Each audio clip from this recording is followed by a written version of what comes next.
नमस्कार, मैं हूं आपके साथ रविक्षा शर्मा और आप देख रहे हैं नव बिहार 24 न्यूज। चलिए रुक करेंगे आज की मुख्य खबर की ओर। जा सकता है ये जनसुराज के राष्ट्रीय अध्यक्ष बनने के बाद पहली बार अररिया आगमन हुआ है। क्या कहेंगे अररिया में किस तरह की राजनीति?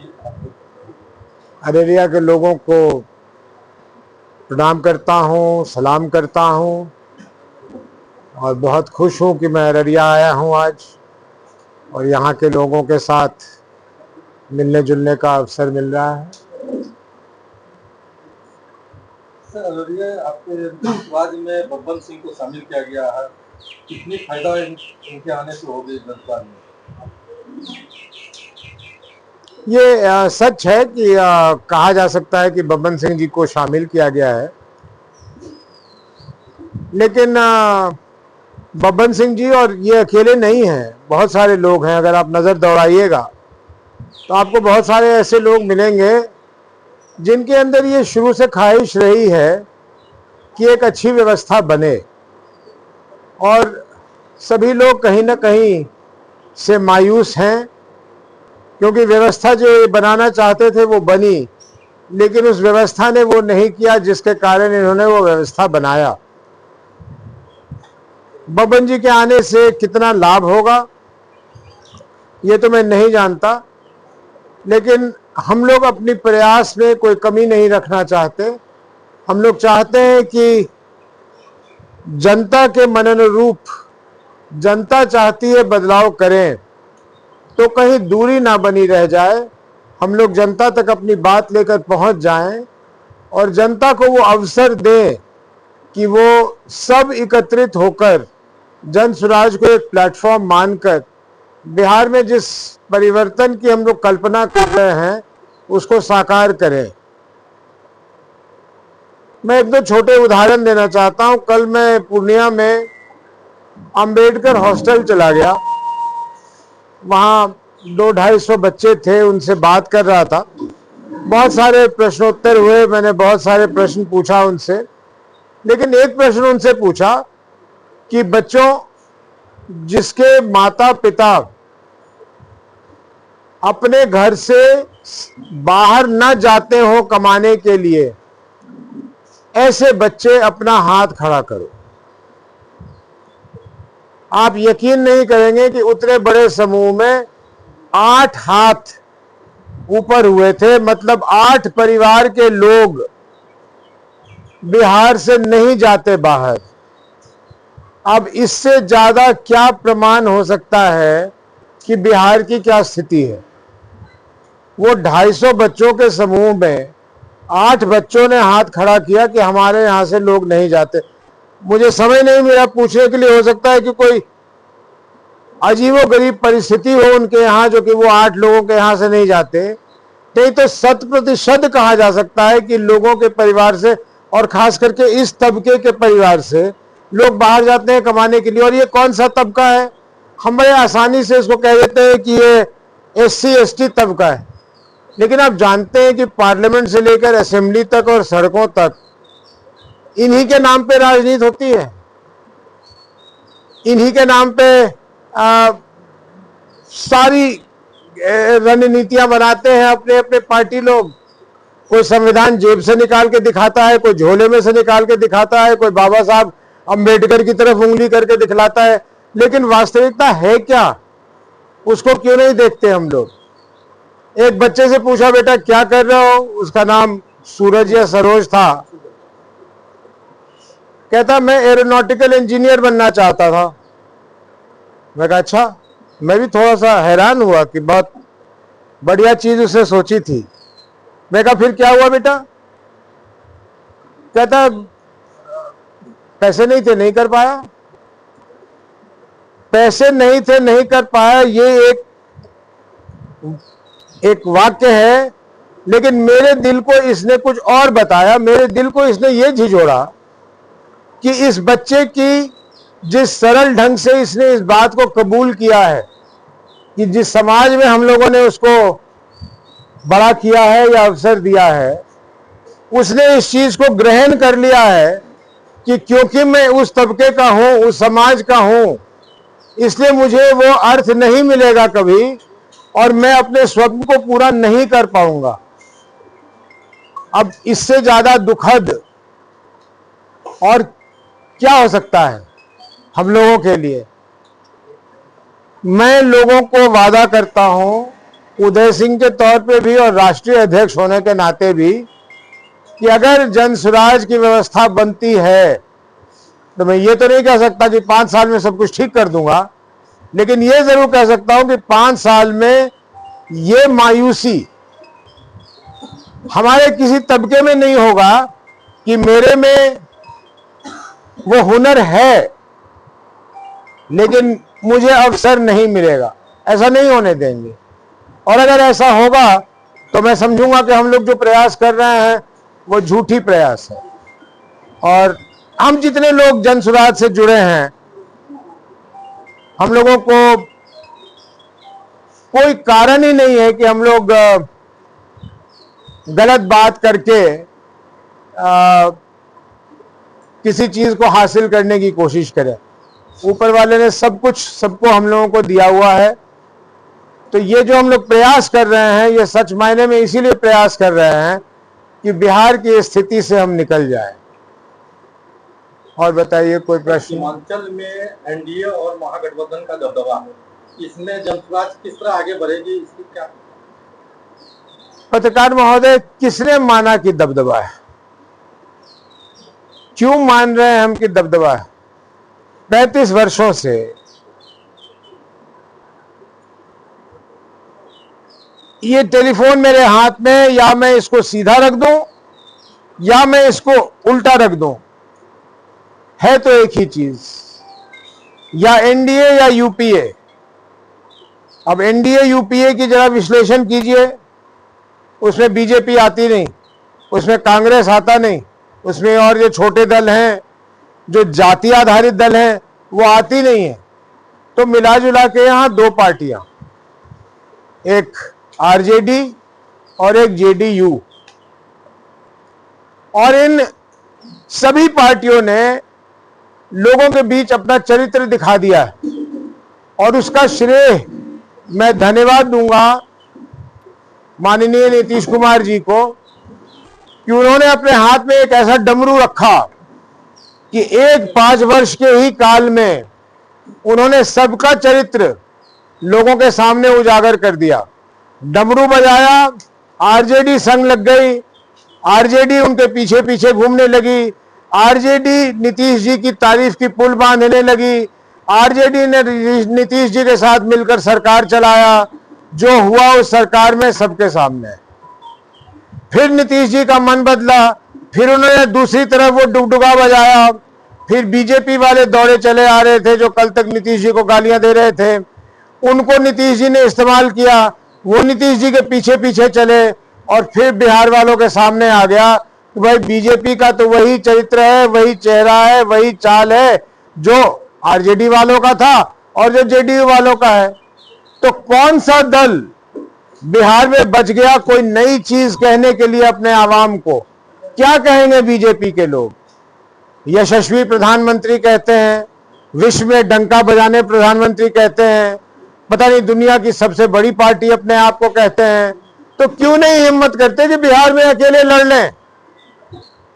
अभी तक तो कह रहे थे कि तो बीजेपी के हिसाब से नीतीश जी थके हुए थे, खत्म थे, राजनीतिक सोच उनकी खत्म हो चुकी थी। तो आज नीतीश जी के साथ क्यों हैं?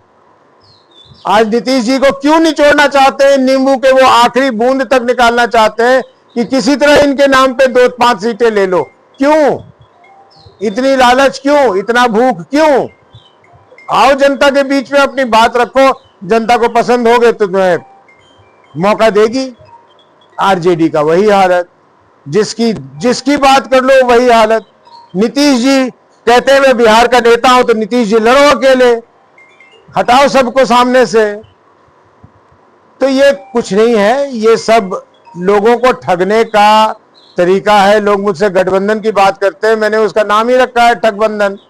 लोगों को ठगने का बंधन है वो, कि चुनाव के पहले किसी तरह अपने आप को मन मसोस के लोगों से मत ले लो और उसके बाद लड़ना और बांटना, बंदर बांट करना। इन्होंने बंदर बांट करेंगे। इससे बिहार की जनता ऊब चुकी है। और आपका जो प्रश्न था कि इन दोनों का दबदबा है और हम बीच में से क्या करेंगे, हम इनके न बीच में है न इनके किनारे हैं। हम तो सीधे रूप से अपनी जनता के बीच से संवाद कर रहे हैं, जनता से संवाद कर रहे हैं। कौन है बीजेपी, कौन है आरजेडी, कौन है जेडीयू, हम जानना भी नहीं चाहते हैं। ये आकर हमसे पूछने लगते हैं, हम तो इनसे पूछते ही नहीं है। हाँ, जब जनता के बीच जाएंगे तो जो काम हुआ है या काम नहीं हुआ है उसकी चर्चा तो हम करेंगे कि देखो 30 वर्षों में क्या हुआ है, देखो 20 वर्षों में क्या हुआ है। और कोई प्रश्न? सर, आप पार्टी लगातार कहती रही है कि हम नए लोगों को मौका देंगे, तो ऐसे में अब ये भी देखा जा रहा है कि पुराने जो राजनेता हैं जो स्थापित हैं उन लोगों से भी संपर्क किया जा रहा है। तो ये बात ऐसा नहीं लगा कि कथनी और करनी में कुछ फर्क है? हमने अभी कहीं अपने उम्मीदवारों की घोषणा तो की नहीं है, और आप अगर एक श्रोता की तरफ बैठे थे तो आपने मेरी बात सुनी होगी। लोगों से पूछ रहे हैं कि भाई नए लोगों को ही मौका दिया जाए या पुराने लोगों को भी मौका दिया जाए, क्योंकि हमें तो वास्तविकता से मुंह नहीं मोड़ सकते और अपनी जो हमारे विचार हैं उसको भी नहीं छोड़ सकते। तो इसलिए हम लोग ये विचार ही कर रहे हैं। और आप देखिएगा कि जब हमारे उम्मीदवार आप लोगों के सामने आएंगे तो एक बदलाव तो आपको दिखने लगेगा, एक बदलाव आपको दिखने लगेगा। सर, प्रशांत आए थे तो हमने उनसे भी सवाल किया था कि सीमांचल पूरे बिहार में सबसे पिछड़ा इलाका है, तो इसके लिए जनता के पास कोई स्पेसिफिक प्लान है डेवलपमेंट का? चूंकि अब आप राष्ट्रीय अध्यक्ष हैं और आप सीमांचल से, तो क्या मतलब ऐसा कुछ स्पेसिफिक देखने को मिलेगा सीमांचल में? जनता के पास एक स्पेशल पैकेज या कुछ प्लान है सीमांचल के? जब दलित को तोड़कर महादलित बना था तो महादलित वाले बड़े खुश थे कि हमें एक अलग से दर्जा मिला है महादलित का। मैं उस समय क्षेत्र में घूम रहा था और एक महादलित के बस्ती में था, तो मैंने थोड़ा सा उनको डांटने के लहजे में ही कहा था कि खुश क्यों हो, अगर मुझे कोई दरिद्र से महादरिद्र कहने लगे तो मैं खुश हो जाऊं। उसी तरह से सीमांचल बिहार का एक पिछड़ा इलाका है, तो दुखद बात है। लोग इसको दूसरी तरह से कहते हैं कि कोई स्पेशल प्रोग्राम बनेगा, बिहार का सबसे पिछड़ा इलाका सीमांचल है। भाई ये तो बिहार की किस्मत में पता नहीं क्या लिखा है। आपको मैं याद कराता हूं, जब मेरे पिताजी आईसीएस में दिल्ली में फाइनेंस सेक्रेटरी थे, वित्त सचिव थे, उस समय भारत सरकार में सिर्फ 14 विभाग होते थे और 14 विभाग के 14 सचिव होते थे। उन 14 सचिव में से एक समय ऐसा था कि 8 सचिव बिहार के ही थे। मिस्टर एलपी सिंह थे, मेरे पिताजी मिस्टर टीपी सिंह थे, मिस्टर एच लाल थे, मिस्टर केबी लाल थे, मिस्टर बीडी पांडे थे। ये सारे लोग बिहार की प्रशासनिक सेवा हिंदुस्तान में प्रसिद्ध था कि यहां के जो अफसर होते हैं वो कमाल के होते हैं। उनको सरकार की नीतियों को जमीन पर उतारना कोई बिहार के अफसरों से सीखे। आज अगर आप किसी साधारण व्यक्ति से पूछेंगे तो वो कहेगा बाकी चीजों से तो हम त्रस्त हैं ही, अपने पदाधिकारियों से ज्यादा त्रस्त है। तो सीमांचल अगर बिहार पिछड़ा रह गया उसके पीछे कारण है, और सीमांचल और पिछड़ा रह गया उसके पीछे भी कारण है। कुछ यहां हमने नेतृत्व ऐसे निकाल के दिया लोगों ने, इसकी जो है वो तो लोगों पे ही जाएगा कि आपने कैसे नेताओं को चुना, जिनके दिमाग में कौन सी कल्पना थी, कौन सी रचना थी सीमांचल के लिए, उन्होंने ऐसा क्यों किया। मैं तो एक पूर्णिया का कह सकता हूं कि 10 वर्ष में पूर्णिया का सांसद था, और पूर्णिया जहां थी 2004 में वहां नहीं थी 2014 में। पूर्णिया आगे बढ़ चुकी थी।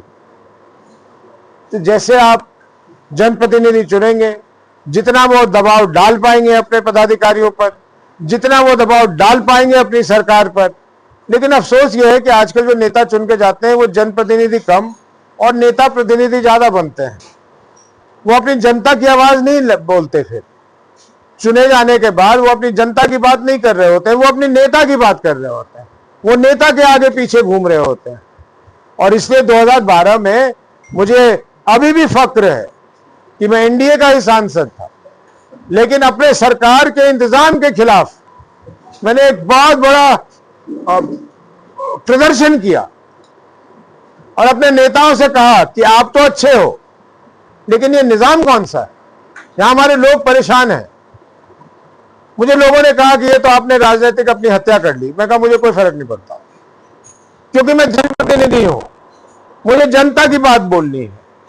मैं कैसे किस मुंह से कहूं कि सुशील मोदी जी, स्वर्गीय सुशील मोदी जी बहुत बढ़िया कर रहे हैं, नीतीश जी बहुत बढ़िया कर रहे हैं, तो यहां भ्रष्टाचार क्यों है, यहां अफसरशाही क्यों है, यहां मनमानी क्यों हो रहा है। तो जन स्वराज अपने जनप्रतिनिधियों को, अगर आपको मौका मिलेगा, आप लड़ना चाहेंगे और आपको मौका मिलेगा, तो राष्ट्रीय अध्यक्ष के नाते पहली बात आपको मैं यही कहूंगा कि अगर आपको आवाम ने बनाया विधायक, तो आप सौगंध खाइए कि आप हमेशा अपनी जनता की बात करेंगे, उदय सिंह की बात नहीं, प्रशांत किशोर की बात नहीं, बब्बन सिंह की बात नहीं। हम लोग अपना देख रेख खुद कर लेंगे। आपको अपनी जनता के लिए लड़ाई करनी है, और जिस दिन ये हो जाएगा उस दिन चंद दिनों में बदलाव दिखने लगेगा, सब कुछ बदल जाएगा ऐसा नहीं होगा, ये झूठी बात है, किसी के हाथ में जादू की छड़ी नहीं है, लेकिन बदलाव दिखने लगेगा। वो पटरी पे गाड़ी चढ़ चुकी होगी, और इसका सबसे बड़ा अच्छा उदाहरण नीतीश कुमार जी खुद है। 2005 से लेकर 2010 तक, दरअसल 9 के बाद वो भटक गए थे, लेकिन उनका कार्यकाल 10 तक खत्म हुआ, तो मैं उनको पूरी कार्यकाल देता हूं। मैं उनका सबसे बड़ा प्रशंसक हूं उस कार्यखंड का, कि उस 5 वर्षों में बिहार की सूरत बदलने लगी थी, कोई शक नहीं है इसमें। लेकिन 10 के बाद पता नहीं ऊपर वाले की क्या मर्जी थी, उनके दिमाग में डाल दिया कि हम प्रधानमंत्री बनेंगे और ये होगा और वो होगा, और फिर बिहार की जो हालत है वो देख लीजिए, सामने है सबके। सीमांचल में पहली बार किसी पार्टी में राष्ट्रीय अध्यक्ष, तो इससे तो यह स्पष्ट लगता है कि सीमांचल को विशेष रूप से वो देखना चाह रहे हैं। आप सर किस रूप में ले रहे हैं, क्या आपके आने से सीमांचल के युवाओं को अवसर मिलेगा? देखिए, इसमें कोई शक नहीं है कि अगर बिहार के अन्य इलाकों में मुझे 100 में से 50 लोग जानते हैं, तो सीमांचल के इलाके के लोग 100 में से 90 लोग मुझे जानते होंगे, मुझे जानते होंगे या मेरे बारे में जानते होंगे। और जाहिर सी बात है कि जब मुझे मेरे बारे में जानते होंगे तो उनको खुशी हुई होगी कि उनके यहां से कोई राष्ट्रीय अध्यक्ष बना है जन स्वराज पार्टी का। इस बाबत जो लाभ, एक्स्ट्रा लाभ जन स्वराज को मिल सकता है, मुझे बहुत खुशी होगी। लेकिन ये कारण नहीं था जन स्वराज को, मुझे लगता है ये कारण नहीं रहा होगा। मैं नहीं जानता हूं कि उनकी क्या वार्ता हुई कोर कमेटी में, जो 150 लोग बैठकर मेरे नाम का उन्होंने प्रस्ताव किया। मैं नहीं जानता क्या बात हुई होगी, लेकिन क्योंकि मैं जन स्वराज अभियान के साथ बुनियादी रूप से मैं उन लोगों में से हूं जिसने इसकी कल्पना की थी, तो संभव है कि ये भी एक कारण रहा होगा कि मुझे ये जिम्मेदारी सौंपे। जिस भी कारण ये जिम्मेदारी सौंपी है, जिम्मेदारी तो जिम्मेदारी होती है, और मैं इसका निर्वहन करने का मैं पूरी प्रयास करूंगा कि मैं इसका निर्वहन कर सकूं और किसी को निराश ना करूं। सर, सीमांचल में पार्टी को मजबूत करने के लिए आपको क्या रणनीति होगी? आपने अपना पहला पासा बब्बन सिंह पर फेंका है, अब आगे के 4-5 जिले बच गए, इसमें आपकी क्या रणनीति? ये शब्द, ये सारी जो पुरानी शब्द हैं, पासा फेंकना, डोरा डालना, ये जन स्वराज नहीं करती। जन स्वराज सब उन लोगों के लिए खुला हुआ है क्योंकि हमारा कोई हमारे पास कोई बैगेज नहीं है, हम किसी बोझ को लेकर कंधे पर नहीं चल रहा। सब वो अच्छे लोग जो अपने समाज के लिए बेहतरी चाहते हैं, वो सब लोगों का जनसुराज में स्वागत है। और मैं ये भी कह दूं, बहुत लोगों का अरे वो तो इसलिए जुड़ा, वो लड़ना चाहता है, इसमें कोई बुराई नहीं है। महत्वाकांक्षा रखना कि मैं चुनाव लड़ना चाहता हूं, ये तो अच्छी बात है, इसमें बुराई कहां है। तो कोई जरूरी नहीं है कि उन्होंने मंशा रखी हुई है तो वो लड़ ही ले या उनको पार्टी लड़वा ही दे, लेकिन मैं इसको बुरा नहीं मानता। बहुत सारे लोग कहते हैं कि देखो वो जो आ रहा है ना, वो इसलिए आ रहा है कि वो चुनाव लड़ना चाहता है। मैं कहा आने दीजिए, क्या दिक्कत है इसमें। उसने अगर मंशा रखी है कि वो चुनाव लड़ना चाहता है, अगर वो योग्य होगा हमारी नजर में तो उसको जरूर मौका देंगे। तो हम योग्य लोगों को, अच्छे सोच वाले लोगों को लेना चाहते हैं। और बब्बन जी हो, बब्बन जी को आप सब लोग जानते हैं, लेकिन मैं भी जानता हूं, बब्बन जी एक संगठन करता है। बब्बन जी ने भारतीय जनता पार्टी जैसी पार्टी को यहां बहुत मजबूती प्रदान की है। तो जाहिर सी बात है कि अगर वो जनसुराज के लिए उतनी ही मेहनत से काम करेंगे तो जनसुराज को लाभ होगा। मेरा सवाल होगा कि आप 40 बरसों से महालक्ष्मी ज्वेलर्स है अररिया का सबसे प्रतिष्ठित, पहला सरकार द्वारा मान्यता प्राप्त हॉलमार्क शोरूम। 100% HUID स्टॉक के साथ सोने, चांदी और हीरे की सबसे बेहतरीन रेंज, सबसे कम और सबसे बेहतरीन प्राइस पर अब अपने शहर में तो और कहीं क्यों जाना। अररिया वासियों के प्यार और आशीर्वाद से आज महालक्ष्मी ज्वेलर्स अररिया की शान और बदलते शहर की पहचान बन चुका है। आसान किस्तों में पैसे जमा कर जबरदस्त फायदे के लिए ज्वेलरी खरीद सकते हैं। जुड़े महालक्ष्मी धन वृद्धि स्कीम से, जिसमें 11 किस्त आप देते हैं और 1 किस्त महालक्ष्मी की ओर से मिलता है। आपका भरोसा और हमारी शुद्धता का वादा बनता है महालक्ष्मी, सबसे बेहतरीन ज्वेलरी शोरूम। एक बार जरूर पधारें। हमारा पता है ADB चौक, पहली मंजिल पर SBI के बगल में, अररिया, बिहार। या फिर स्क्रीन पर दिए गए नंबर पर संपर्क करें।